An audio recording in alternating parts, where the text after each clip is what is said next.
என்று சொல்லி ஒரு ஊழியக்காரன் ஜெபத்தினாலே வஞ்சிக்கப்படுவானால், இந்த அந்தி கிறிஸ்துவானவன் அந்த ஜெபத்தை ஏறெடுக்கிற, அந்த தேவனோடு பேசக்கூடிய, உறவாடக்கூடிய அந்த உறவை முறிக்கும்படியாக இந்த அந்தி கிறிஸ்துவானவன் உங்களை மோசம் போக்கி விட்டால் உங்களுடைய வாழ்க்கை, ஆவிக்குரிய வாழ்க்கை நின்று போகும். தேவன் அந்த இடத்திலிருந்து விலகி விடுவார். நீங்கள் தேவன் இல்லாத, பரிசுத்த ஆவியானவர் இல்லாத ஒரு வாழ்க்கையை நீங்கள் ஊழியக்காரன் என்று சொல்லிக் கொண்டாலும் உங்களுடைய வாழ்க்கையிலே இந்த பரிசுத்த ஆவியானவர் இல்லாத ஒரு வாழ்க்கையாய் வாழ ஆரம்பித்து விடுவீர்கள். அது உங்களுக்கே தெரியாது, எப்போ நடந்துச்சுன்னே தெரியாது, எங்க நடந்துச்சுன்னு தெரியாது. ஆனால் இனிமேல் நிச்சயமாய் இந்த தேவன் உங்களோட கூட அவ்விதமான சூழ்நிலைகளிலே உங்களை பிரித்தெடுப்பார். பரிசுத்தத்திற்கென்று அழைக்கப்பட்ட உங்களை பரிசுத்தத்துக்காக காத்துக் கொள்ளும்படியாய் இந்த நாளில் தேவன் உங்களோட பேசிக் கொண்டிருக்கிறார். ஹல்லேலூயா. எல்லா கரங்களை உயர்த்தி ஒரு ஹல்லேலூயா சொல்லுவோமா? ஹல்லேலூயா. நீங்கள் அழைக்கப்பட்டது இந்த பரிசுத்தத்தின் தேவனுடைய ஊழியத்தை செய்யும்படியான பரிசுத்தர்களாய் நீங்கள் அழைக்கப்பட்டீர்கள். இந்த பரிசுத்தத்தை உண்டாக்கும்படியாக அந்த கல்வாரி சிலுவையிலே இயேசு கிறிஸ்து அவருடைய ரத்தத்தை எல்லாம் சிந்தி தேவனுடைய உக்கிர கோபத்தை எல்லாம் அவர் மேல் சுமந்து கொண்டு சமாதானத்தின் வழியை உண்டு பண்ணும் ஆக்கினையை அவர் மீது அந்த தேவன் செலுத்தி அந்த சமாதானத்தின் வழியை உண்டு பண்ணபடியினாலே சமாதானத்தின் வழியை அறிந்தவர்களும் சமாதானத்தின் வழியை அறியாதவர்களும், ரட்சிப்பை ஏற்றுக்கொண்டவர்களும் ரட்சிப்பை ஏற்றுக்கொள்ளாதவர்களும் ஒருமனப்பட்டு ஜெபிக்க முடியாது. இந்த ஜெபம் தேவனால் கேட்கப்பட முடியாது. ஹல்லேலூயா, ஹல்லேலூயா, ஹல்லேலூயா. நாம் இந்த ஜெபங்கள், இந்த விதமான ஜெபங்கள் ஏறெடுக்கிற போதெல்லாம் நீங்கள் தேவனுடைய வழி என்ன என்று சொல்லி அறிந்து கொள்ளுங்கள். தேவனிடத்திலே கேளுங்கள். அவருடைய வார்த்தைகள் நிச்சயமாய் உங்களுக்கு பதிலை கொடுக்கும். இந்த வார்த்தைகள் நிச்சயமாய் ஆலோசனைகளை உங்களுக்கு கொடுக்கும். எப்போ மனம் திரும்பி ஜெபிக்க வேண்டும் என்பது தேவனுடைய திட்டமாய் இருக்கிறது.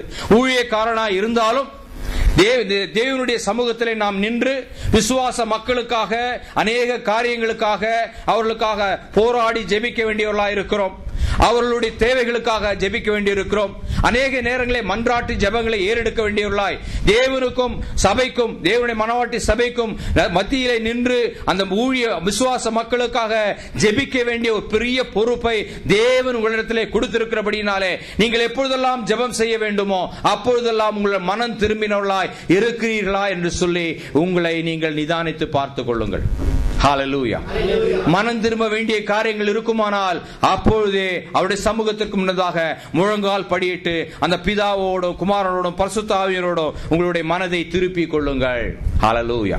அவர் பக்கமாய் திருப்பிக் கொள்ளுங்கள். இந்த தேவன் உங்களோட இடைப்பட ஆரம்பிப்பார். உபவாசித்து ஜெபிக்கிற போது நீங்கள் ஒரு காரியத்தை அறிந்திருக்க வேண்டும். உபவாசத்தை குறித்து வேதாகம் சொல்லுகிறது, இது மகிழ்ச்சியின் உபவாசம், துக்கத்தின் உபவாசம் என்று சொல்லி வேதத்திலே குறிக்கப்பட்டிருக்கிறது. உபவாசத்திலே துக்கத்தின் உபவாசங்கள் உண்டு. சாம்பல்களை அள்ளி போட்டுக் கொண்டு அவர்கள் வஸ்திரங்களை கிழித்துக் கொண்டு ஜெபித்தார்கள் என்று சொல்லி வேதத்திலே சொல்லப்பட்டிருக்கிறது. ஆனால் யூதாவினுடைய உபதேசம் மனமகிழ்ச்சியின் உபவாசமாக இருக்கிறது என்று சொல்லி சகரியாவின் புத்தகத்திலே எழுதப்பட்டிருக்கிறது. இந்த உபவாசத்தின் மூலமாய் மன மகிழ்ச்சிகளை கூட பெற்றுக்கொள்ள முடியும். எப்படி பெற்றுக்கொள்ள முடியும்? அந்த தேவனை சரியாக அறிந்திருந்து அவருடைய சமூகத்திலே நாம் உபவாசித்து ஜெபிக்கிற போது மன மகிழ்ச்சிகளை இந்த தேவன் தர ஆரம்பிப்பார். ஹல்லேலூயா. மத்தேயு 6ஆம் அதிகாரத்திலே இயேசு கிறிஸ்து எப்படி ஜெபிக்க வேண்டும் என்று சொல்லி அங்கே கற்றுக் கொடுக்கிறார் அவருடைய சீஷர்களுக்கு. அந்த இடத்துல கற்றுக் கொடுக்கிற போது அவர் சொல்லுகிறார், நீங்கள் அந்தரங்கத்திலே போய் பிதாவினிடத்தில் வேண்டிக் கொள்ளுங்கள். உபவாசிக்கிற போது மற்றவர்கள் அறிய வேண்டாம். நீங்கள் குளித்து முழுகி ஸ்நானம் பண்ணி எண்ணெய் பூசி தலைகளை சீவி அவருடைய சமூகத்திலே வந்து நீங்கள் அந்த அந்தரங்கத்திலே முழங்கால் படியிட்டு என்னிடத்தை வேண்டிக் கொள்ளுங்கள், அந்தரங்கத்திலே வேண்டிக் கொள்ளுங்கள், நான் வெளியரங்கமாய் உங்களுக்கு பதிலளிப்பேன் என்று சொல்லுகிறார். ஹல்லேலூயா, ஹல்லேலூயா, ஹல்லேலூயா. இந்த அந்தரங்கத்தினுடைய ஜெபம் மிக மிக அவசியமாயிருக்கிறது. சபைகளிலே நீங்கள் அநேகருக்காக ஜெபிக்கிறீர்கள். ஆனால் நீங்கள் அந்தரங்கத்திலே நீங்கள் உபவாசித்து ஜெபிக்கிற போது இந்த தேவன் உங்களுக்கு பதிலை தருவார் என்பதை நீங்கள் அறிந்திருக்க வேண்டும். இயேசு கிறிஸ்து கெத்செமனே தோட்டத்திலே ஜெபித்த போது அவர் முழங்கால் படியிட்டு ஜெபித்தார் என்று சொல்லி நாம் வாசிக்கிறோம்.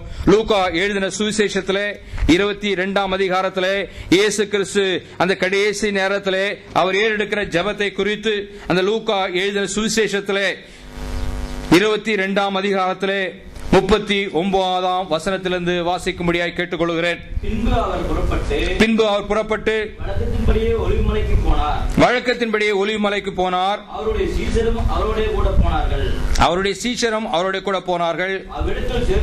அவ்விடத்தில் சேர்ந்த பொழுது அவர் அவர்களை நோக்கி நீங்கள் சோதனைக்கு உட்படாதபடிக்கு ஜெபம் பண்ணுங்கள் என்று சொல்லி அவர்களை விட்டு கல்லறி தூரம் அப்புறம் போய் முழங்காற்படியிட்டு பிதாவே உமக்கு சித்தமானால் இந்த பாத்திரம் என்னை விட்டு நீங்கும்படி செய்யும்.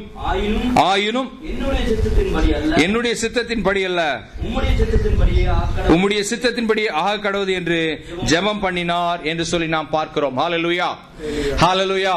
இந்த இயேசு கிறிஸ்து கடைசியாக ஏறெடுத்த அந்த ஜெபத்துல அவர் சொல்லுகிறார், அவருக்கு சோதனைக்கு உட்பட பண்ணாதியும் என்று சொல்லி ஒரு ஜெபத்தை ஏறெடுக்கிறார். நம்முடைய வாழ்க்கையிலே அநேக நேரம்